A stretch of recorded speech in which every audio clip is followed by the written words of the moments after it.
massive tomato clusters, and like these here are huge, and they're, it's that big around.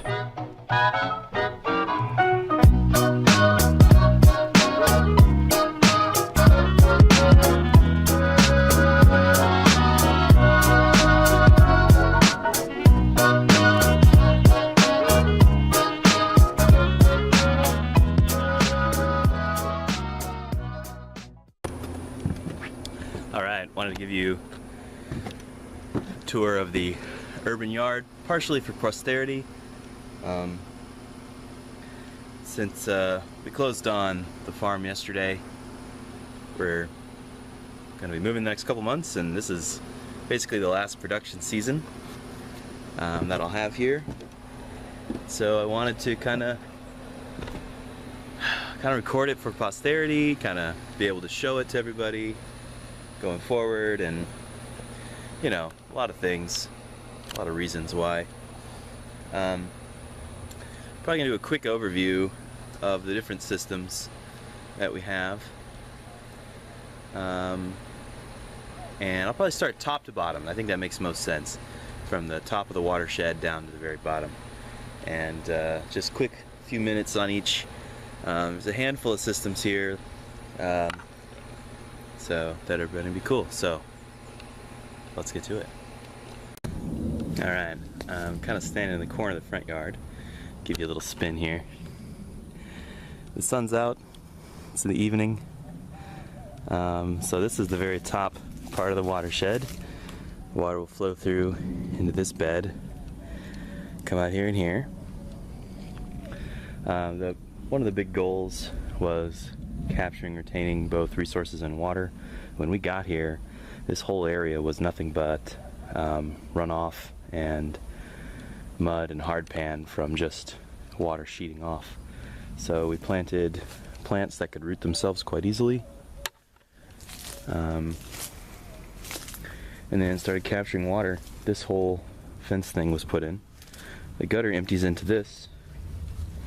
It's like a little boomerang swale. Right, you can kind of see it down in there.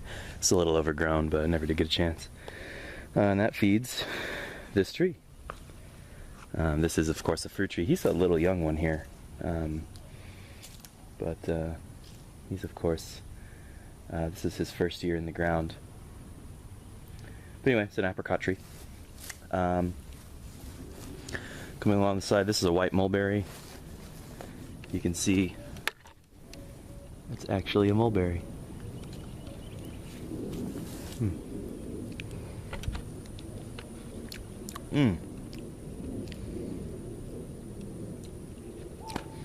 That's the sweetest thing I've ever eaten.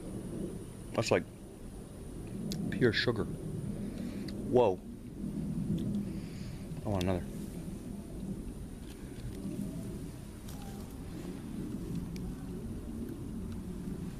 So, the mulberry tree here has water at the bottom, but the water comes from the condensation from our air conditioner. So I rigged this little thing up here. Let me get you out of the sun. Okay, so here's the, the 90 from the house, and then there's like just a pressure fitting that goes down into irrigation piping. This is a little over-engineered. I made this long here for a couple reasons. I only have one tree on it now, but you could put in other taps, and you could have it go to multiple trees, and you could turn these on and off. In the sides, there's these little holes here. You can see the water spots. I'll tell you about it in a second. Here, so when it overflows, it'll come out these holes. This one's actually a tad lower than this one, so it'll come out there first and drip down. But yeah, but this line here goes underground, and then daylight's there, and you can see it, kind of dripping at the base. All right, over on the south side of the house, actually that's the neighbor's house. Let me face my own house. Over on the south side of the house, we have this drain pipe, and it goes onto the ground, and it runs out down to here, hits this little diversion swale and waters this peach tree. Look at this thing. This is 2 years. This is its second year. I cut off all the peaches when they were buds, so though said it would put energy into the flower, except I always leave one for daddy. But this is a Florida King. So this fills up with water, and then, you know, it'll shrink down in. About 3 times a year I will go through with a manure fork and crack the ground in the base of this, all the swales in the property, and just keep infiltration high. This little spillway, and it kind of comes down here, meets with this diversion drain, and goes into that banana circle. From here you can see annual bed system. So this is the drip, it's on timer.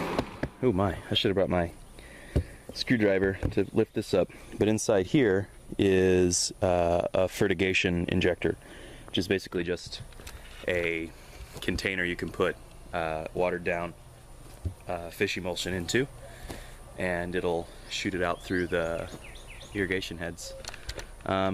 It's a four rotation system, so that means that, well, this long funky bed here and that one with the shade cover is one bed, you know, one bed. This is the second, a third, and then the bottom two that are split by that crepe myrtle are the fourth. So it's like carrots, greens, spinach, and whatnot, Brassicaceae, Cucurbitaceae, and Solanaceae. So every year they'll switch. So for instance, next year Solanaceae would be in this bed and in that one. So I leave the stuff, like I don't pull it out immediately. This is not something I would do in a market garden situation, but in a backyard garden, once a plant's done, you leave it, you know, and you can see right in there, that wasp, he's got a bug in his mouth. That is exactly what I wanted to show. Let's see if we can zoom in on him. How fortunate we are. That red wasp made a kill. The wasps patrol this garden heavily. They are my police. Anyway, what's coming in here is green beans and okra in this side, chard and basil there, and I'm just going to retire that into the bed where the brassicas are once I pull that stuff. Yeah. Squash is of course on its way out. It's probably got another month of holding on. There's still a lot of squash in there, it just looks deader than it is. And you can see more volunteer tomatillos that have just popped up. That's the bed I put last year's compost, so the tomatillo seeds, love it. Down at the bottom, tomatoes are banging, peppers are banging, eggplant, again banging.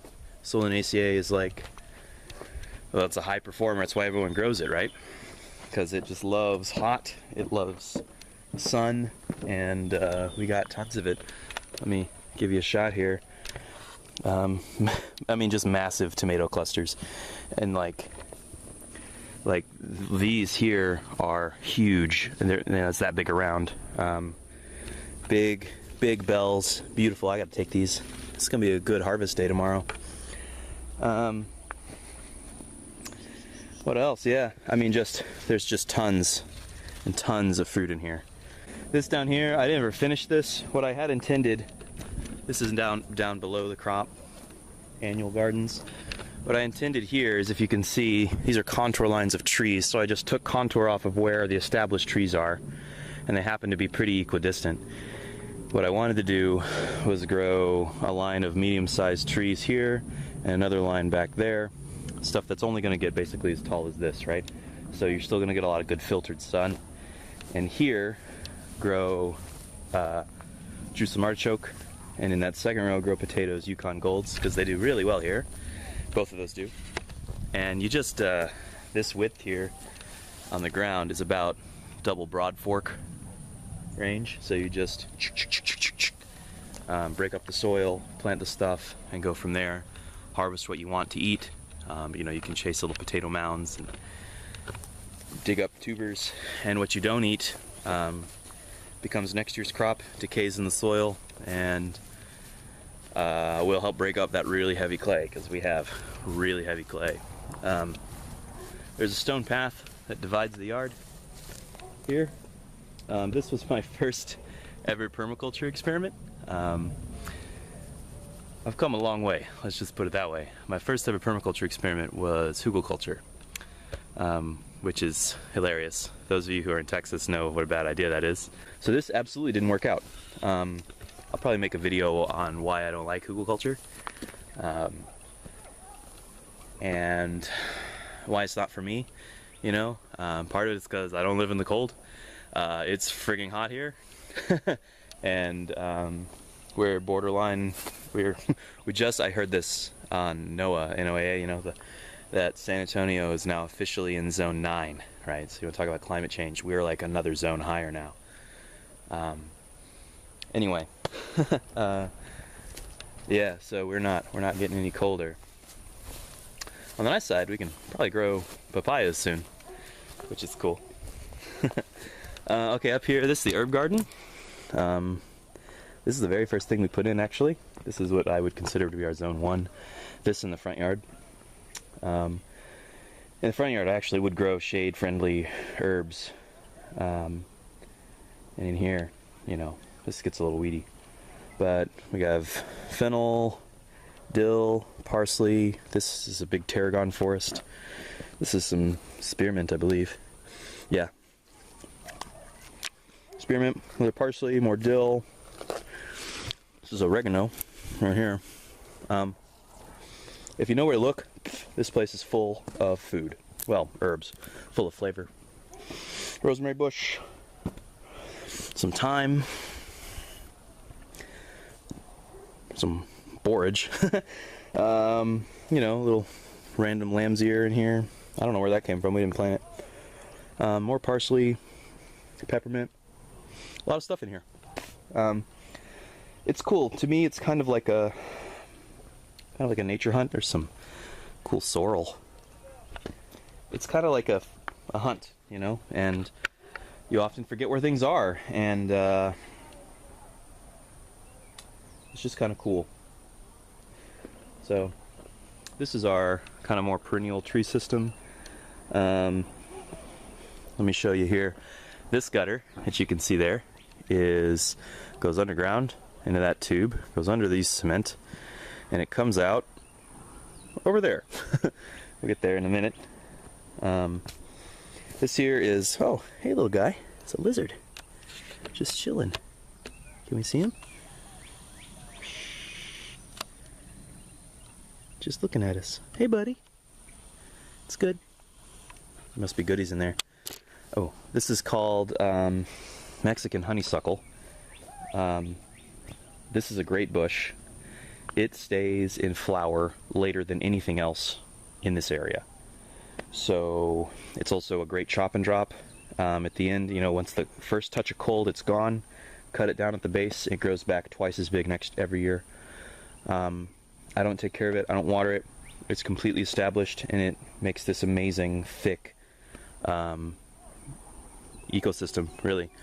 But yeah, again, it's bee food when there's no other bee food. Also, I would say the two biggest nectar providers in this area are Mexican honeysuckle and Vitex. Is a big one, particularly with, there's like these black bumblebees, and they love Vitex flowers. It must be their candy. This is an artichoke garden. I used to have 6 year. Funny story, I had some contractors working on my deck. They bumped the irrigation thing and it started spraying water out. So rather than tell me about it or tighten it, they just turned the faucet off. And then, you know, I didn't notice for a week, 2 weeks. This whole herb garden, swales, the artichokes, like they just basically didn't get water. So I lost 3 of my 6 artichoke plants, and these 2 are kind of holding on. You can see also down here, that's a elderberry, that one and that one way over there. That was actually when I first noticed something was wrong. This is like, this shouldn't happen. But yeah, persimmon tree over there, pomegranate over there. I wanted to here put in milkweed and other such butterfly areas. That's a perfect little strip for it, easy to maintain, and not really, you know, you don't really want to put anything in there that'll get too big because the walkway is pretty narrow. Yeah, okay, let's talk about those swales. 2 swales here. That right there is where I said it comes out of the gutter. And it goes kind of down there, and then there's a spillway at the end behind that fig tree, and then down here, and there's a spillway right there that goes down in the yard. So I've sized, at least by inches, in a reasonable amount of time. It's often a little hard to tell. It's like quantity and time, you know, kind of dictates how much your infiltration is going to be. I practice rapid infiltrating into swales. Like I was saying earlier, I have it's like a little, you know, just a garden fork or a manure fork or something. And I will basically fork the insides of like the deep parts of the swales and other basins and whatnot a couple times a year. Basically, because the soil's so heavy, like you'll get like a lot of rain and the soil will swell, and then when it dries out, it contracts because those little clay platelets all fit nicely like stacks of cards. And so after it dries out a bit, I'll go fork it up, crack the earth, let it breathe, and that way I can have good infiltration when the rains come again. So, and I do. This one swale alone, this top one, will hold about a 2-inch rain, no problem. The bottom one will hold, I mean, I've peaked 4 and 5 inches and hadn't had a single drop lost. The only time that my bottom swale overflowed was when we had tornadoes, and it dumped like a lot of rain. I don't know, because I didn't want to go outside and look, because tornadoes. But yeah, one landed like just a few miles from here. Pretty crazy. That's also this tree. This is a loquat. You can see here where it's cracked there at the base. That tree fell over from the storm. You can see this persimmon got pushed way over. The wind was really, really gnarly. Climate change, man. So I do have the swales on drip line and pressure compensating emitters. And that is just until the tree's established, which is 3 years. A gentleman by the name, I think his name was Miller, last name Miller, he's a farmer in Austin. He's like the first organic pecan farmer in Austin. He like did some experiments kind of in his own, you know, his own time, and he found that like trees that are given 10 gallons of water a week for the first 3 years and then left alone have not only a higher chance of survival, but also like and thriving. But they also because they're bigger, like that's kind of what it is in their weak time. You know, you talk about, boy, I'm just jumping all over. I'm sorry about that. In holistic management, it teaches about the weak link, and you either want to exploit the weak link when you're getting rid of something, or kind of cushion the weak link when you want to protect something. And when a tree is young, those first 3 years, that's its weak link. So you want to provide it care and give it what it needs for 3 years. Then after that, you know, it can be on its own. And yeah, here the other thing is you get most of your first benefit from swales in the first 3 years. They max out at 7, so that at 7 years they're as good as they're ever going to be, the swale system, hydrologically speaking. So you can actually see, I did this one 2 years ago, this one last year. There's a year in between. You can visibly see in the ground cover the difference of 1 year, which I think is pretty neat. But yeah. Oh, the grass is dead, by the way, because we're switching from rye to Bermuda and other sorts of, you know, grasses that are coming in post-winter. Like you can see a little bit of rye up here. But that's why, like, this is a very natural time of the changing of the seasons in San Antonio. Okay, so I guess that's it for the kind of tour of the late spring season backyard garden. This will probably be the last overview video. I think we got everything in there. There may be a couple other things, but you know, for the most part, that's it. So go ahead, if you like it, shoot me give me a follow. You can view our blog at sacredgroveGardens.com.